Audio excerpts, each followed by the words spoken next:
سبق پھر پڑھ صداقت کا، عدالت کا، شجاعت کا. جی السلام علیکم مفتی صاحب، کیا حال ہے؟ السلام. ٹھیک ہیں؟ تمام الحمدللہ. باقی ساتھیوں کو بھی بہت زیادہ سلام. اچھا مفتی صاحب، ایک چھوٹا سا سوال تھا. آپ کو تو پتہ ہے کہ مفتی طارق مسعود ملٹیپل میرجز کو بڑا ایڈوکیٹ کرتے ہیں، تو اس کی وہ لاجک بھی بتاتے ہیں کہ جی اس سے جو ہے وہ عورت کی ویلیو بڑھتی ہے، رشتے جو ہیں وہ آسانی سے جو ہے وہ اویلیبل ہو گئے اگر یہ معاشرے میں ٹرینڈ بڑھتا ہے. اچھا لیکن وہ ساتھ یہ بھی کہتے ہیں کہ جی کثرت اولاد سے بھی جو ہے نا وہ مطلب کہ لوگ یہ بالکل ایک فالس ہے کہ آپ ریسورسز کو دیکھ کے اپنے جو بچوں کی پلاننگ کریں، وہ کہہ رہے ہیں کہ کثرت اولاد سے بھی فائدہ ہوگا. تو جبکہ دیکھا ایسا جاتا ہے کہ جیسے اب آپ سب کانٹیننٹ کی مثال لے لیں کہ یہاں کا سب سے بڑا جو مسئلہ نظر جو آ رہا ہے وہ بیسیکلی پاپولیشن کا ہی ہے. تو یہ کیا اس میں بنے گی، کیا لنک یہ ساری بات میں آپ کیا کمنٹ کریں گے؟ میں سمپل آپ سے ایک سوال کرتا ہوں، انڈیا کی اسٹرینتھ کیا ہے؟ فی الحال تو پاپولیشن نظر آ رہی ہے. تو ابھی تو کہہ رہے تھے کہ سب سے بڑا مسئلہ پاپولیشن ہے، وہاں تو اسٹرینتھ ہی پاپولیشن ہے. جی وہ یہ بات بھی ٹھیک ہے، لیکن آپ دوسری بات اس کا مطلب کیا ہوا؟ اس کا مطلب یہ ہوا کہ مسئلہ پاپولیشن نہیں ہے، مسئلہ ہے ریسورسز کا، یا جو ریسورسز سے بینیفٹس ہمیں ملتے ہیں ان کا انجسٹ یا انفیئر ڈسٹریبیوشن. تو جہاں بھی تھوڑا سا زیادہ فیئر ہوگا وہاں زیادہ پاپولیشن بھی پراسپیرس ہوگی، اور جہاں فیئرنس کم ہوگی وہاں کم پاپولیشن بھی بہت پریشانی میں رہے گی. آپ مثلا افریقن کنٹریز میں چلے جائیں، ٹھیک ہے بھائی، افریقن کنٹریز میں ایسا تو ہے نہیں کوئی بہت زیادہ، چھوٹے چھوٹے ملک ہیں، کوئی بہت انسٹ پاپولیشن ہے، ٹرائبل نظام ہے، لیکن وہاں جسٹس نام کو نہیں ہے. جو ویلتھ کا ڈسٹریبیوشن ہے وہ بالکل فیئر نہیں ہے. صرف ایک یہ چند فیملیاں، چند لینڈ لارڈ جو ہیں وہ پورے ملک کو چلاتے ہیں، اور وہاں ہمیشہ بھوک مری رہتی ہے، لوگوں کے پاس کھانے کو کچھ نہیں ہے، حالانکہ پاپولیشن اتنی نہیں ہے. لیکن آپ چائنا میں چلے جائیں، چائنا میں پاپولیشن یا انڈیا میں پاپولیشن بہت ہے، بلکہ سب سے زیادہ ہے پوری دنیا کے مقابلے میں، لیکن فیئرنس کا لیول زیادہ ہے افریقن کنٹریز کے مقابلے میں، تو پراسپیرٹی بھی زیادہ ہے افریقن کنٹریز کے مقابلے میں. تو مسئلہ پاپولیشن نہیں ہے، مسئلہ ہے فیئرنس، جسٹس. اچھا مفتی صاحب، اس میں ایک اور بات ہے، وہ بات یہ ہے کہ 70s اور آلموسٹ 50s کے بعد، 1950s کے بعد یہ نیریٹو جب چلایا گیا یورپ میں اور ڈیولپ کنٹریز میں کہ بھائی اپنی پاپولیشن کو کنٹرول کرو، تو آج وہ اب رو رہے ہیں. جی دکھ رہا ہے کہ بھائی پیسے دے رہے ہیں، زیادہ بچے پیدا کرو. یہ جو پورا نیریٹو ہے نا، یہ جو پورا نیریٹو ہے کہ ہم نے پاپولیشن کو کنٹرول کرنا ہے، اٹ از سو بوگس. مطلب اگر آپ پاپولیشن کو کنٹرول کرنے پہ آؤ گے اور کسی بھی ریزنس کی وجہ سے آپ شادیاں نہیں کرو گے اور بچے نہیں کرو گے، تو اٹ ول اینڈ اپ کہ آپ اپنی جو ہے نا اپنے آپ کو بولو کہ ٹاٹا بائے بائے، آپ کی پوری جی وہ civilization ختم. اسپیشیز کا سروائیول بالکل ڈیفیکلٹ ہو جائے گا، وہ تو بات ٹھیک ہے آپ کی. اچھا اب ایک 10-15 سیکنڈ کی اور بات کر رہا ہوں، لائٹر نوٹ پہ بات کر رہا ہوں. کل مفتی عبداللہ منہاج صاحب نے، انجینئر صاحب کی بہت اچھی انجینئرنگ کی ہے، ان کا تو ماشاءاللہ جو ہے مذاق کی حص بھی بہت اچھی ہے. کل جو انہوں نے انجینئر پہ کمنٹ ڈالے ہیں کہ جی یہ پوچھتا ہے جی یہ لوکیشن کیا ہے، آپ تصویر دکھائیں، کیمرہ دکھائیں کہ بھائی سوال کرنا ہے یا نکاح کرنا ہے. تو واقعی وہ بڑا ایک اچھا سا کلپ بن گیا، مزہ آتا ہے اس کو دیکھنے کا کہ روح کے اندر روح جائے گی، تصویر نظر آئے گی. واہ واہ واہ. اور جی صحیح بات ہے. مجھے ایسا لگتا ہے کہ کہیں ڈیٹا جو ہے کسی ہائر فورس کو ٹرانسفر تو نہیں کیا جاتا. ہاں ہو سکتا ہے بالکل بالکل ہو سکتا ہے. کسی کارپوریشن میں ڈیٹا جا رہا ہو، ہمیں کیا پتا بھائی. جی ہم تو بچ گئے، میں تو بڑے پہلے ہی چھوڑ چکا تھا ان کو، پہلے سابقہ استاد تھے تو اب تو خیر چھوڑ دیا، کان پک گئے ہیں کی بات سن کے. چشتی رسول اللہ کان پک گئے ہیں اب تو.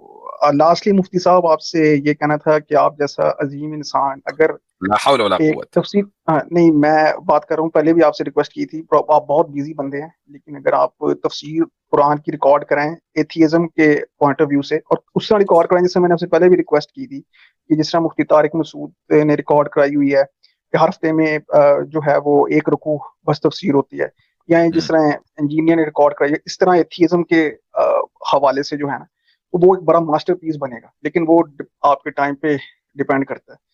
تو لیکن وہ بنے گا ماسٹر پیس ہی، وہ آپ ہی کر سکتے ہیں فی الوقت جو نظر آ رہا ہے. اور پھر لاسٹلی ایک ہمارے آپ کے ٹیم کے ممبر ہی تھے کیسر صاحب، انہوں نے دیکھیں ساحل ادیم کا انٹرویو کر لیا ہے، حالانکہ اس نے آپ کے بارے میں بہت غلط بات کی تھی. یہ ذرا کیا آپ اس بارے میں کیا کہیں گے کیسر صاحب؟ وہ ظاہری بات ہے کیسر بھائی کے ساتھ میری پوڈ کاسٹ آنے والی ہے. کیسر بھائی مجھ سے آلریڈی اپروچ کر چکے ہیں. ٹیوزڈے کو انشاءاللہ ریکارڈنگ ہوگی, پتہ نہیں وہ وینسڈے یا تھرسڈے کو اپ کریں گے. اس سے پہلے ایک اور پوڈ کاسٹ آ رہی ہے جس میں کچھ ریفرنس یہ ساحل ندیم والے پوڈ کاسٹ کا بھی ہے. یہ بیونڈ تھنکنگ ود باسط کر کے ایک چینل ہے باسط صاحب کا, تو وہ شاید آج یا کل کسی وقت وہ اپلوڈ کر دیں. وہ پوڈ کاسٹ ہو چکی ہے میرے پاس آ کے. آپ یہ چیز تو فالو کرتے ہیں نا کہ یہ بیسیکلی ساحل دین بھی یہ روایت پسندیت کے اگینسٹ ہی ہے. یہ بھی بیسیکلی اس کے جو نمبر ہیں یہ اب آپ اس میں دیکھیں انشاءاللہ. باقی پھر ورنہ اس موضوع کے اوپر بات چلی جائے گی تو اس میں انشاءاللہ بات کی ہے اور آگے بھی بات کریں گے. ٹھیک ہو گیا سر, بہت شکریہ, بڑی مہربانی. بارک اللہ فیکم. بھائی بات آپ کی تفسیر کے حوالے سے انشاءاللہ دعا کریں کچھ وقت میں برکت ہو تو یہ کام بھی کریں انشاءاللہ. وہ ماسٹر پیس بنے گا ایتھیزم کے حوالے سے. بہت بہت بارک اللہ فیکم. Thank you. حماد بھائی. اچھا جی, اب جو ہیں جو اس وقت کالر ہیں حماد اور صابر بس اور زبیر, یہ 3 لوگوں کو لینا ہے جی.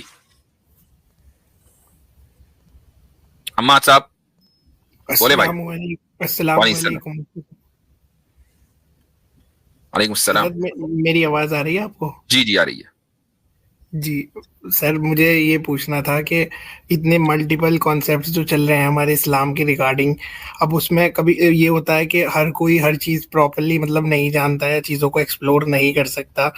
تو مطلب اتنے سارے ملٹیپل اسپیکٹس جو ہمارے سراؤنڈنگس میں ہے کہ کوئی ایسے ڈاؤٹ نکال رہا ہے کوئی ویسے, تو اس میں مطلب ایک کلیئر کٹ ہم انفارمیشن کیسے رکھ سکتے ہیں کہ جس میں ہم مطلب ایک ہوتا ہے نا وہ ثابت قدم والی بات کہ ڈٹے رہے.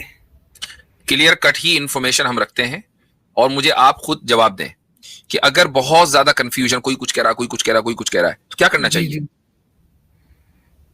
سر اس پر ایمان رکھنا چاہیے جس پر ہم ثابت قدم رکھنا چاہتے ہیں. نہیں وہ تو ٹھیک ہے, لیکن کیسے رکھیں گے, طریقہ کار ان سب کو نیگلیکٹ کر کے. یہ کیسے پتا چلے گا کون صحیح بول رہا ہے؟ وہ تو سر ہم آئیڈینٹیفائی کریں گے نا. کیسے؟ مطلب اس چیز کو کراس ایگزامن کریں گے پراپرلی. اس کی تو صلاحیت ہے نہیں ایک عام آدمی کے اندر.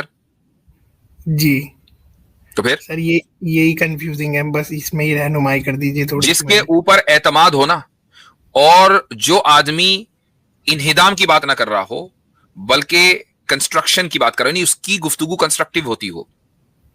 ہاں وہ باطل کے خلاف وہ شمشیر برہنہ ہو, وہ ایک الگ بات ہے, لیکن وہ اسلامی شخصیات, اسلامی مقدسات, رسول اکرم, انبیاء علیہ الصلوۃ والسلام, صحابہ کرام, اولیاء اللہ, سلف صالحین, فقہاء, محدثین, ان سب کو وہ مان رہا ہو, سب کو ساتھ لے کے چل رہا ہو. ٹھیک ہے, انبیاء پر ایمان لانا ہے تو انبیاء پر ایمان لائے, صحابہ کی اتباع کرنی ہے تو صحابہ کی اتباع کرے اور ان کو حق کا معیار سمجھے. اسی طریقے سے اس کے نیچے آ کر سلف صالحین اور محدثین کی بات مانے, ان کی اتباع کرے. ٹھیک ہے, اور چونکہ وہ رسول اکرم صلی اللہ علیہ وسلم کے زمانے کے قریب ہونے کی وجہ سے ان کے ٹرو فالوورز ہیں, تو ان کی اتباع دراصل انبیاء اور رسول اکرم صلی اللہ علیہ وسلم کی اتباع ہے. جو آدمی آپ کو ان چیزوں کی دعوت دے رہا ہو وہ قابل اعتماد ہے, اس کی بات مانے. جو وہ کہہ رہا ہے اس کا مطلب یہ کہ وہ درست ہی کہہ رہا ہے, باقی اللہ تعالیٰ کے حوالے ہے. آپ کی اپنی ذمہ داری پوری ہو گئی. جس آدمی کا کام سوائے اس کے کہ تو غلط, وہ غلط, فلاں غلط, اور مسلمانوں کے اندر تفریق پیدا کر رہا ہو, ایسا آدمی کو فوری طور پر اس کی چھٹی کر دی جائے. جی, اور جیسے حضرت اس میں ایسے بولا جاتا ہے کہ ہمیں جو ہے پراپرلی نیوٹرل رہ کر ہی دین کی بات سننی چاہیے, تبھی اللہ تعالیٰ ہدایت دیتے ہیں.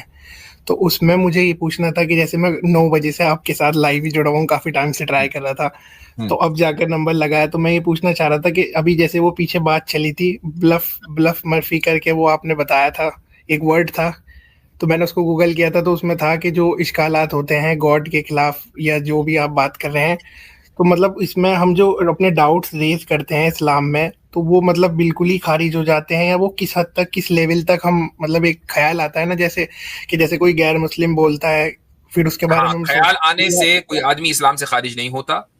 میں نے مثال دی تھی, اور مثال کیا بالکل مسئلہ بتایا تھا واضح طور سے, کہ رسول اکرم صلی اللہ علیہ وسلم کی شخصیت کے اوپر کوئی اعتراض اٹھانا کہ یہ کیسے کیا, یہ انسان کو اسلام سے خارج کر دیتا ہے.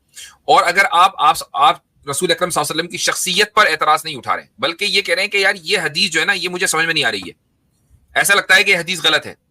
ٹھیک ہے, یہ کہہ دینے سے آپ اسلام سے خارج نہیں ہوں گے. ہو سکتا ہے کہ یہ کہنا بھی غلط ہو کسی خاص کانٹیکس میں, لیکن اسلام سے بندہ خارج نہیں ہوگا. اب آپ کسی عالم سے پوچھیں کہ بھائی یہ حدیث مجھے سمجھ میں نہیں آ رہی ہے, مجھے لگتا ہے کہ کچھ بات غلط ہو گئی کہیں, یا ہسٹوریکل روایت ہے کہیں غلط ہو گئی, آپ اس کی وضاحت کریں. تو محض یہ سوال پوچھنے سے آپ کافر نہیں ہوئے. لیکن جب یہ کہا کہ نہیں رسول اکرم صلی اللہ علیہ وسلم نے یہ غلط کیا الیاذ باللہ, ایک دم اسلام سے آؤٹ. تو سر جیسے غلط کیا تو ایک بہت ایکسٹریم لیول ہو جاتا ہے, لیکن اگر ہم یہ پوچھیں کہ انہوں نے مطلب ایسا کیوں کیا تھا, ایک غلط اس میں نہیں, مطلب دل جانتا ہے کہ ہمارا ہم غلط نہیں ہے. بالکل ٹھیک ہے, ایسا کیوں کیا, اس کی حکمت کیا, اس کی وجہ کیا, اس کے سوال کرنے سے کوئی کافر نہیں ہوتا. جی کیونکہ وہ سرکار دو عالم ہے, اتنا تو ہمیں پتا ہے کہ مطلب ان کا ایک الگ ہی درجہ ہے. اب آپ کو ان کی کوئی بات پتا چلی, آپ کے سمجھ میں نہیں آ رہی, آپ یہ کہہ رہے مجھے سمجھ میں نہیں آ رہی, تو مجھے بتائیں کہ کیسے اس کو میں سمجھوں, اس میں کوئی حرج نہیں ہے. جی یہی والی. اور سر ایک وسوسے کے تعلق سے اور بتا دیجیے کہ جو خیالات آتے ہیں, مطلب بہت ایول اور بہت برے تھاٹس آتے ہیں نماز کے دوران, صلاح کے دوران, یا کبھی کبھی ذکر کرتے ہیں تو مائنڈ ایک دم سے ڈائیورٹ ہو جاتا ہے, وہ چیز بتا دیجیے. اس کے تعلق سے کبھی ٹینشن نہیں لینی. وسوسے کے تعلق سے ٹینشن آپ لیں گے تو وسوسہ بڑھے گا. وسوسے کو آپ وسوسہ ہی رکھیں کہ بھائی ان خیالات سے کچھ نہیں ہوتا, نہ میرا ایمان جا رہا ہے, نہ میرا دین جا رہا ہے, نہ میری نماز خراب ہو رہی ہے, نہ میری وضو خراب ہو رہی ہے, نہ میرا ذکر متاثر ہو رہا ہے, کچھ نہیں. انشاءاللہ کچھ دنوں کے بعد یہ چیزیں ختم ہو جائیں گی. جی آپ کا جو انٹروڈکشن تھا, میرے جو مسجد میں جہاں ہم نماز پڑھتے ہیں وہاں مفتی صاحب نے بتایا تھا کہ آپ ایک ایسے شخص ہیں جو ایسے ہی لوگوں کے ساتھ ڈیل کرتے ہیں, تو آپ ان کے تھرو آپ جوائن ہو جائیے. تو مجھے تب پتہ چلا تھا کہ مفتی یاسین ندیم ہیں جو ایسے کانسیپٹ وغیرہ لیتے رہتے ہیں. چلیں جزاکم اللہ خیر, بارک اللہ فیکم. آگے بڑھیں بھائی. سبق پھر پڑھ صداقت کا, عدالت کا, شجاعت کا, لیا جائے گا تجھ سے کام دنیا کی امامت کا. سبق پھر پڑھ صداقت